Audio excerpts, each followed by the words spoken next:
Good afternoon, everyone. By the way, I am John Peter D. Iruma. So this afternoon, I'll be sharing to you the procedures on how to clean the feeding bottles. All right.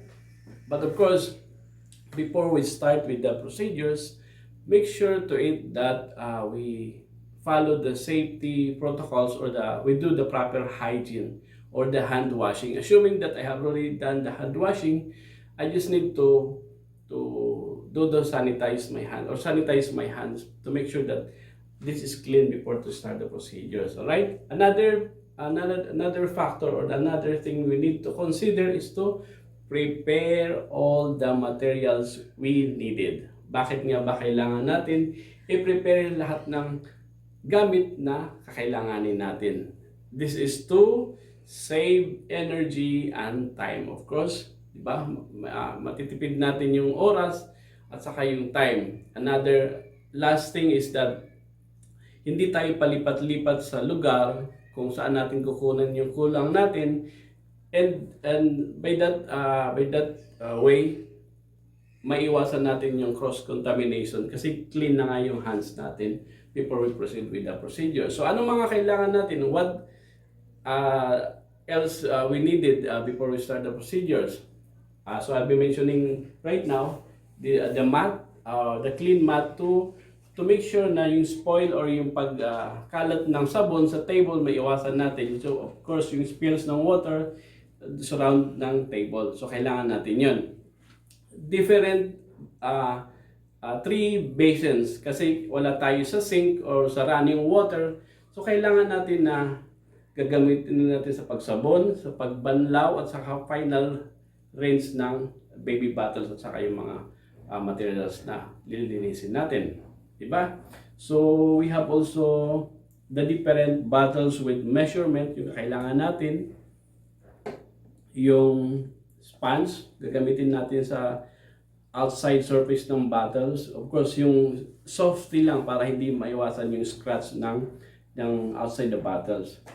Yung bottle brush, iba yung sa nipple kasi mas maliit yung gagamitin natin. At of course, andito na nga yung different sizes of bottles. So, kailangan din natin ng drying rack o yung pagpapatuyuan natin ng mga feeding bottles. Alright, so I think we have all the things we needed right now. And of course, another thing is, I almost forgot, nag-boil na pala ako ng mainit na water kasi yung water na gagamitin natin sa pag-cleanse is something warm with the soapy water. So mayroon na akong binainit kasi nga para as I mentioned a while ago, kailangan prepare na natin yung all the materials we needed. Alright, so number 1, fill basin with the warm soapy water. Ibig sabihin, maligam-gam siya na may sabon. Of course, I use this one which is pangbata talaga siya. Baby dishwashing liquid. No heavy perfume, no added dye or no parabens. Kailangan kasi hindi naman totally yung bottles, hindi talaga minsan may naiwan to make sure na hindi harmful yung sabon na ginagamit natin. Alright? So use the appropriate yung sabon na ginagamit natin for for cleaning the baby bottles. Alright? Fill one with clean water for the rinsing, and the other one is for the other one is empty para sa final yung pag malinis na bottles.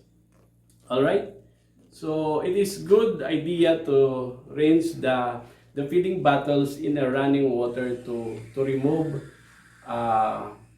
any leftover milk, assuming that na remove na natin yung mga leftover na milk at saka yung mga nabanlawan na natin siya kasi hindi naman pwedeng i-direct natin siya isusok sa basin na may sabon kasi nga 'di ba maghalo-halo yung sabon at saka yung leftover na sabon. So next thing to do is to i-dismantle natin to ngayon tapos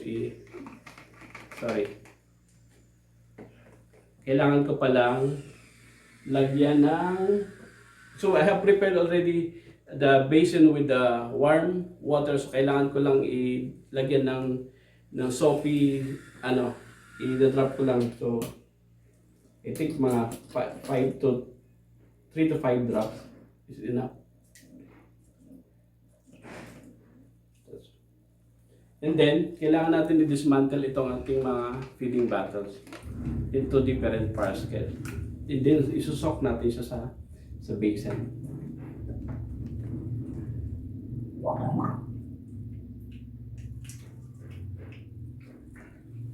Alright.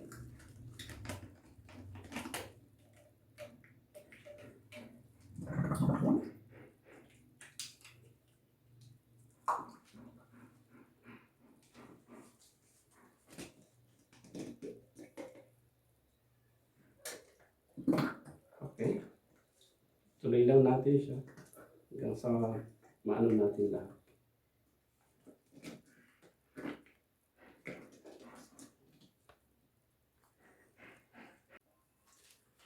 Okay, so the next step of the procedure is to disarrange the components of the feeding bottle, such as the cup, the nipple ring, the bottle or the body of the bottle itself, and the nipple. Of course, I already dismantle or disarrange the parts of the feeding bottle, and I already soak it with the soapy and warm water.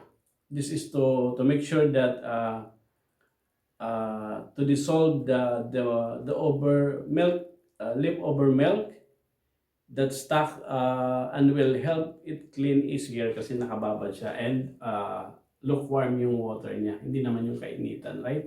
So clean the inside of the bottle using the bottle brush, right? So assuming meron na siya o meron na nga siyang water with soapy warm, you need to brush the inside of the bottle with the twisting motion.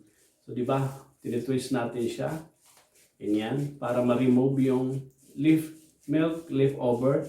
So from the inside, in the middle part, hanggang sa bottom niya, to make sure that na ma-remove lahat ng milk na naiwan sa loob ng bottle. Reside stuck on the walls, yung walls niya inside, and of course in the bottom ng bottles, right? Yan. So with the twisting motion.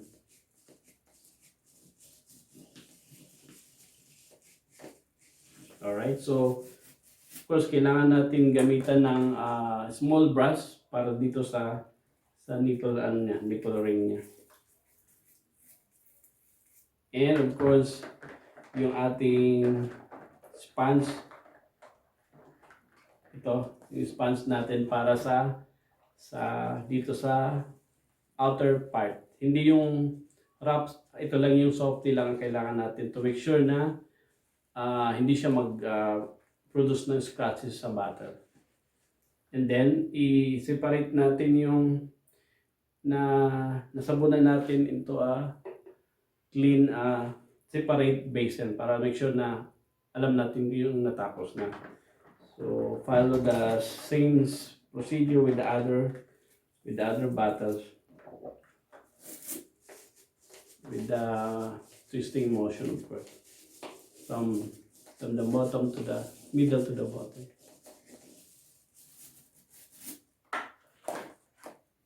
Use the small brush on the nipple ring, then of course the sponge on the outer, the surface of the bottle, then of course separate.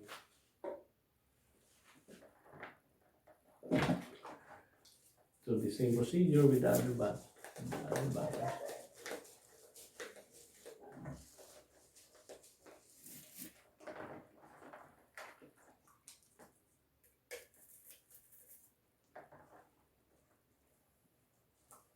Separate.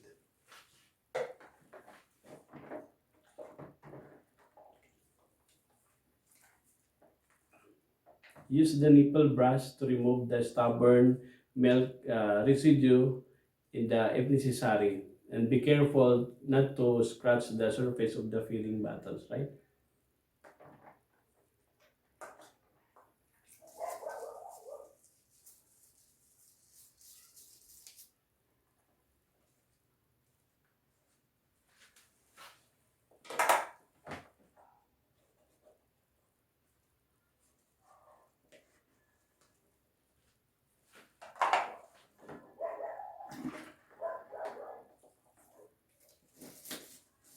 In the twisting motion from the in the middle to the bottom.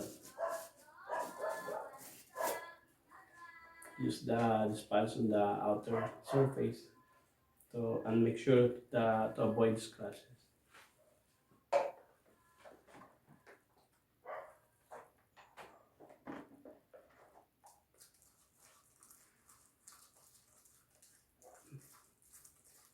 Clean the cup using this sponge.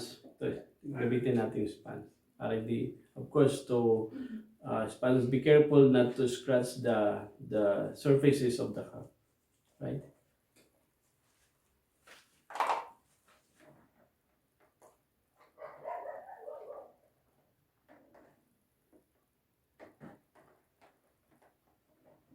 Almost we're almost done with the nipple ring using.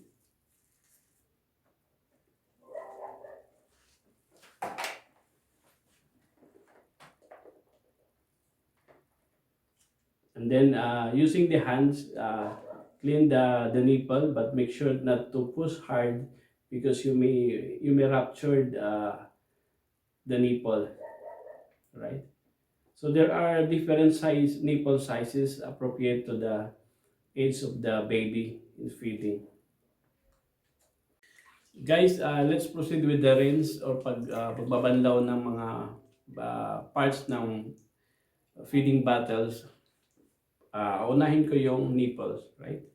So rinse the nipple in the basin, clean water very thoroughly, and repeat of course if necessary. Of course, kung mayroon pang naiwang residue sa parts niya, kailangan natin ulitin sa separate basin, clean water.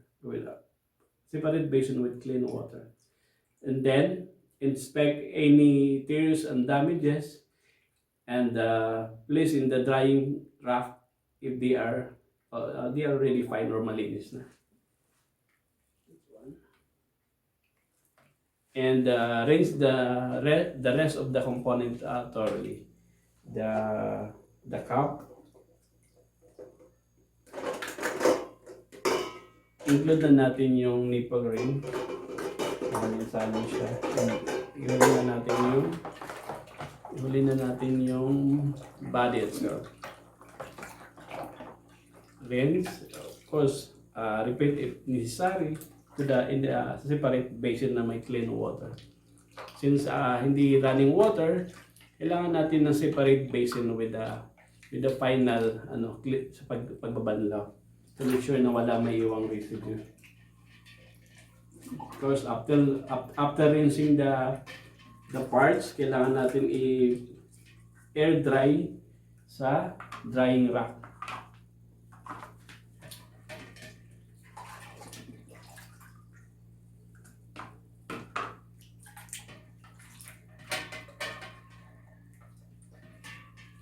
Sabi ko nga kung kailangan ulitin for final to make sure na malinis siya.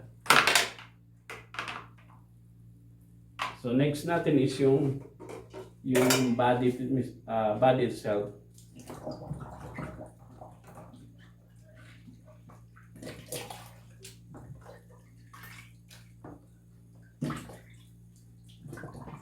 Kailangan i-repeat siya kung kailangan necessarily kailangan ulitin sa final.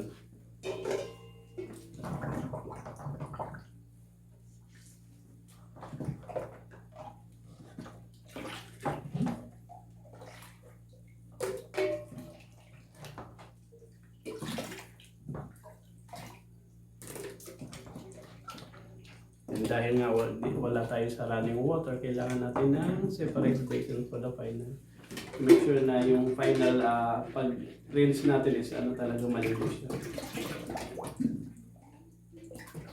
And after rinsing the bottle, of course, kailangan natin i-air dry sa drying rack.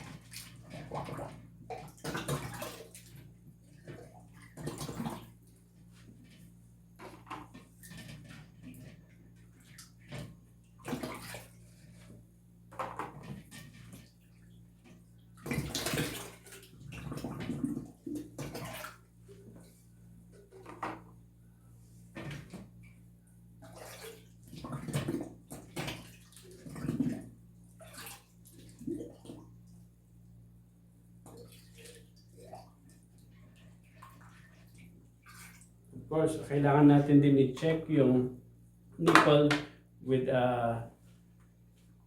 the tears and damages and make sure na they are intact and not deformed.